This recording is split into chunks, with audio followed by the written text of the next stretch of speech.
The invention of zero-based budgeting is credited to Pete Peer, who developed it while at Texas Instruments in the late 1960s. After a Harvard Business Review article, the tool was picked up by the then Governor Carter to help reduce government spend.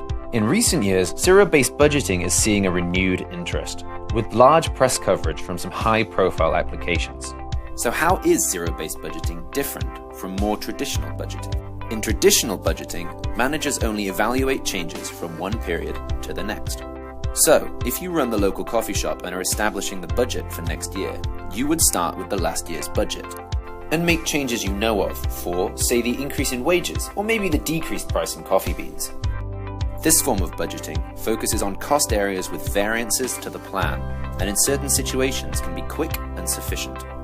By contrast, zero-based budgeting focuses on what expenditures are actually necessary to the business in an upcoming time period, irrespective of what happened in the previous time period. And while more time-consuming, is a more complete review of expenditure. By questioning and understanding the required cost in each category, managers can find unnecessary expenditures, even when there was no variance to the previous year's budget. For example, if you had zero variance in your advertising spend, in traditional budgeting, you would not question that spend and continue to include it in the budget. But in a zero-based budget, you would question what activities are actually required for advertising and how much they are expected to cost. This might show you that you need more, less, or the same spending than the previous year.